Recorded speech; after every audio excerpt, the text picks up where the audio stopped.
Assalamualaikum warahmatullahi wabarakatuh. Alhamdulillah wassalatu ala rasulillah la haula wala quwata illa billah. Amma ba'du. Pertama-tama mari kita panjatkan puji syukur kepada Allah Subhanahu wa taala. Salawat dan salam semoga tetap tercurah kepada Rasulullah sallallahu alaihi wasallam dan keluarganya. Dan insya Allah kita umatnya yang selalu istiqomah dalam mengikuti sunnah-sunnahnya.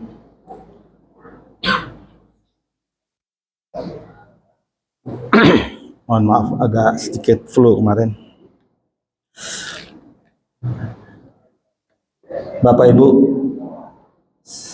jamaah sholat isya dan sholat tarawih yang akan kita adakan sebentar lagi. Saya diminta untuk memberikan materi atau kultum tentang masyarakat madani atau masyarakat Islam.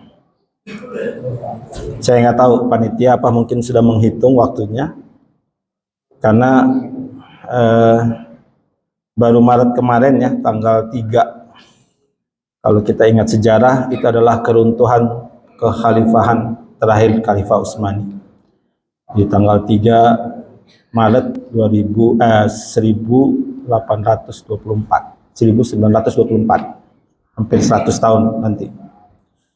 Yang kedua, tanggal 1 April, atau yang sering di luar negeri disebut dengan April Mop, April Fool's Day, di mana kalau orang Barat pada tanggal 1 April itu boleh melakukan prank, kalau anak muda sekarang ya, menipu dan tidak boleh marah.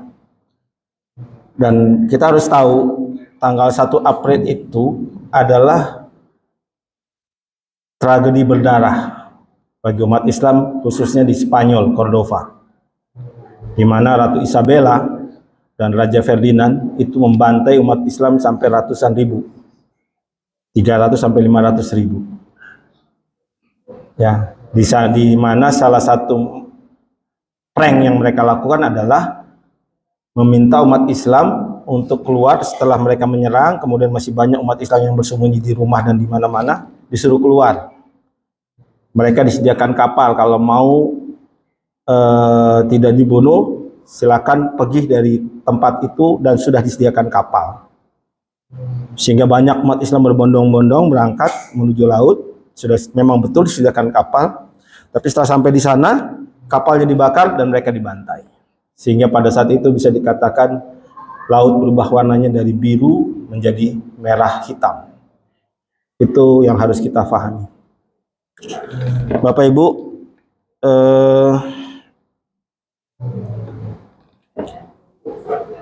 apa sih masyarakat madani? Masyarakat madani sebenarnya kalau para ahli atau peneliti itu dimulai pada saat Rasulullah hijrah. Artinya Rasulullah hijrah ke Madinah, kemudian terbentuklah masyarakat madani atau perkotaan, di mana di situ dibuat aturan-aturan bersama hidup antara berbagai golongan. Artinya ada kesetaraan dalam beberapa hal, kewajiban, hak dan kewajiban. Itu yang dimaksud masyarakat madani. Adanya mekanisme atau aturan yang dilakukan secara bersama-sama.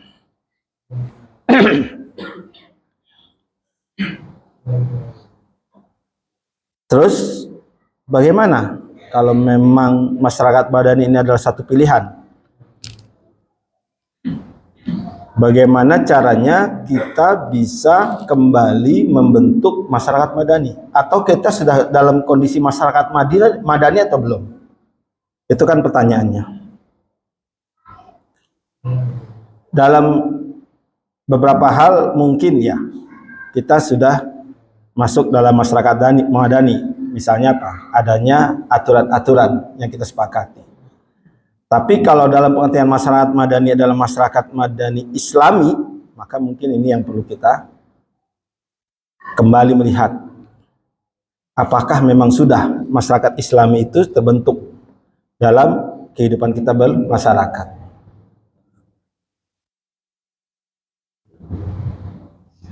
Dalam Al-Quran surat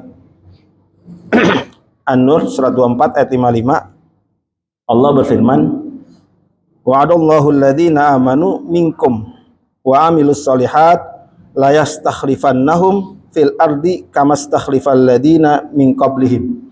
Al-ayah. Di ayat ini atau surat Nur ayat 55 ini Allah memberikan janji, dan kita yakin bahwa janji Allah adalah maha benar. Wa'adallah, dan Allah bersumpah, berjanji, alladzina amanu minkum, kepada orang-orang beriman di antara kamu, wa amilus solihat, dan yang beramal soleh, berbuat kebajikan, la yastakhlifannahum, akan memberikan kembali kepemimpinan kepada kita untuk di muka bumi, fil ardi kamas takhlifal ladina min qablihim, sebagaimana Allah telah berikan itu kepada masyarakat muslim sebelumnya. Jadi pada saatnya nanti kekhalifahan itu akan kembali kepada kita. Namun pertanyaannya, apakah kita siap menerima, atau generasi seperti apa yang akan menerimanya? Di sini kan tidak dikatakan di ayat ini adalah orang-orang yang beriman, amanu minkum wa amilus solihat, dan beramal soleh. Jadi paling tidak ada 3 indikasi yang bisa menunjukkan bahwa masyarakat itu adalah masyarakat madani, atau 3 inilah, syarat inilah yang akan membentuk menjadi masyarakat madani. Kita tahu masyarakat itu unsur terkecilnya adalah keluarga, ya, atau usrah dalam bahasa Arabnya. Artinya, manakala kita ingin membentuk masyarakat madani, maka sel-sel atau unsur terkecil dari masyarakat madani tersebut, yaitu keluarga, harus didahulukan dibentuk sebagai keluarga Islami. Seperti apa keluarga Islami? Nah, tadi yang saya sampaikan ada 3 minimal, ya. Ini mempersingkat aja karena waktunya 15 menit. Pertama adalah masyarakat madani atau keluarga Islami yang akan kita bentuk supaya bisa membentuk masyarakat madani adalah menjadikan Allah sebagai tujuan. Allah ghayatuna. Allah sebagai tujuan. Jadi ketika kita membangun masyarakat atau membangun keluarga kita, mungkin kalau keluarga rata-rata kita di sini mungkin sudah keluarga yang senior, ya, khususnya yang masih muda-muda, maka niat awalnya berkeluarga adalah menjadikan Allah sebagai tujuan. Loh, terus bagaimana dengan kita yang sudah senior? Ya paling tidak kita kembali riset. Ya, kan dulu banyak di antara kita, termasuk saya misalnya, bagaimana membangun masyarakat, membangun keluarga itu adalah keluarga yang harmonis. Ya, harmonis, ya, dan seterusnya lah. Kita lupa menempatkan Allah sebagai tujuan awal, ya. Sehingga harmonisnya mungkin nggak dapat karena kita tidak jadikan Allah sebagai tujuan. Banyak, ya, mungkin di antara kita yang sudah senior ini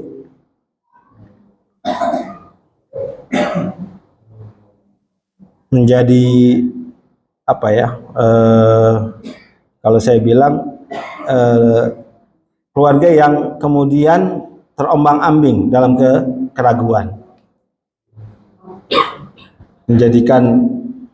tidak menjadikan Allah sebagai tujuan, kemudian akhirnya banyak sekali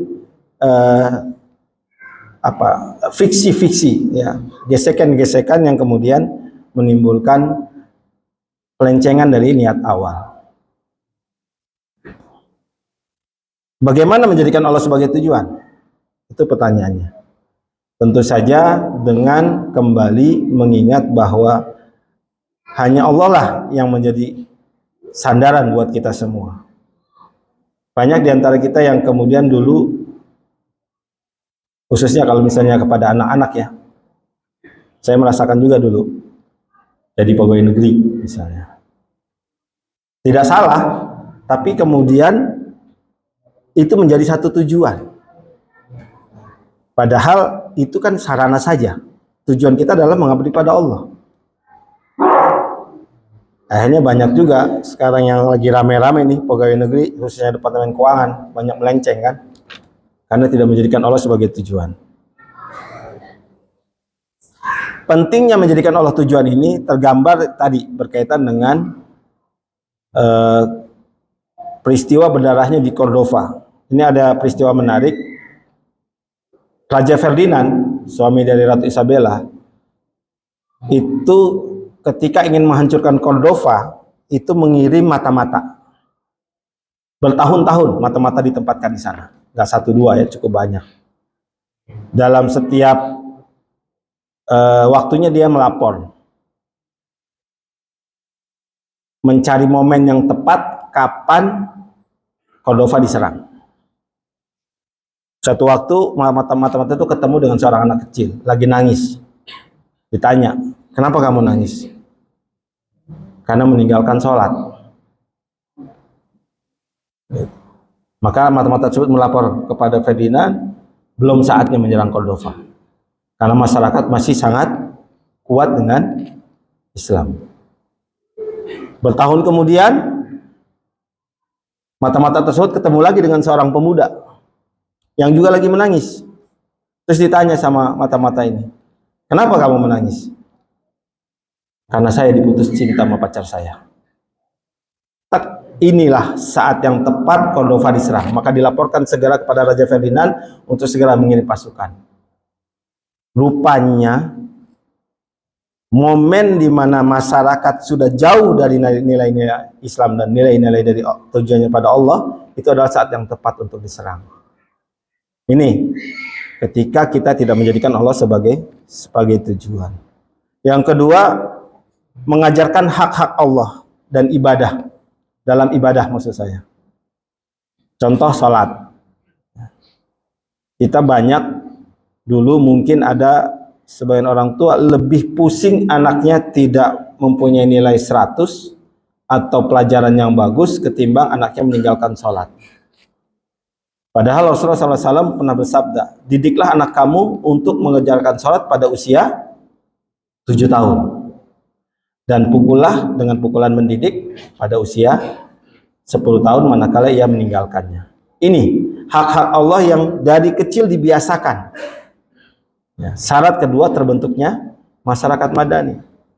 Artinya masyarakat Islami tadi. Manakala hak-hak Allah sudah dilalaikan, maka yang disebut masyarakat madani itu tidak akan pernah terbentuk. Bapak Ibu, sedikit agak melipir ya. Mungkin banyak di antara kita yang saat ini anak-anak kita sudah tidak bersama dengan kita. Sudah hidup mandiri, entah jauh dari rumah dan sebagainya. Tapi mungkin masih ingat ketika mereka usia 5-7 tahun atau mungkin lebih kecil lagi, mereka sering kita ajak ke masjid, sholat bersama, berada di sebelah kita. Pertanyaannya, kapan itu dilakukan lagi saat mereka sudah remaja, sudah dewasa, sudah berkeluarga? Pernah nggak kita lakukan lagi? Nah, yuk, kapan waktu kita sholat bersama di masjid seperti dulu? Kamu berada di sebelah saya, kaki kita rapat satu dengan yang lain. Mungkin sudah lama itu kita tidak lakukan. Nah, besok Idul Fitri bisa jadi sebuah momen yang harus kita lakukan. Kenapa? Kita tidak tahu apakah besok kita masih sampai usia kita di Ramadan yang akan datang. Sementara sudah sekian lama kita tidak pernah duduk dan berdiri bersama anak kita untuk sholat berjamaah. Bagaimana kita harapkan mereka untuk mendoakan kita kalau itu saja kita tidak lakukan? Siapa yang menjamin setiap dia sholat 5 kali membaca minimal Rabbi firli wali walidayya walhamhuma kama rabbayana shaghira? Siapa yang menjamin? Manakala kita tidak mendidiknya. Jadikan momen Idul Fitri besok sebagai momen terakhir kalau perlu. Karena kita tidak tahu apakah akan kita lakukan lagi di tahun berikutnya.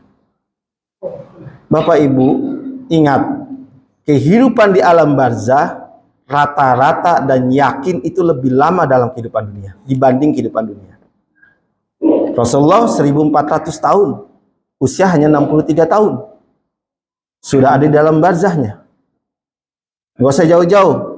Pangeran Diponegoro, pahlawan kita. Udah lewat 15 menit. Rata-rata sudah di atas 100 tahun. Sementara usianya hanya tidak nyampe 50 tahun.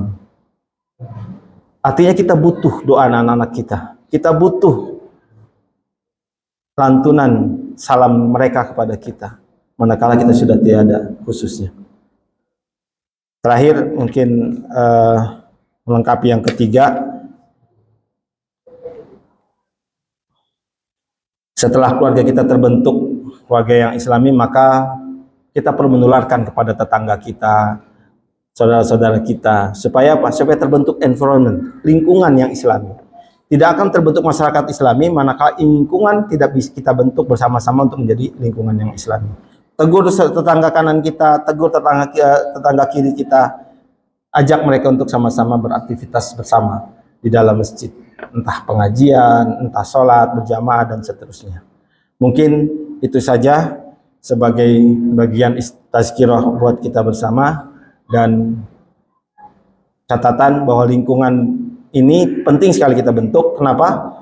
Karena kadang-kadang lingkungan yang tidak baik membuat kita jadi lebih mudah untuk menjadi tidak baik. Kebetulan besok adalah pemilihan. Adalah tangan kita menjadi saksi nantinya untuk membentuk atau memilih lingkungan yang baik. Artinya pemerintah yang baik. Jangan lupa untuk benar-benar memilih yang terbaik. Jangan terpengaruh oleh slogan-slogan yang tidak jelas. Begitu saja. Billahi sabil haq. Assalamualaikum warahmatullahi wabarakatuh.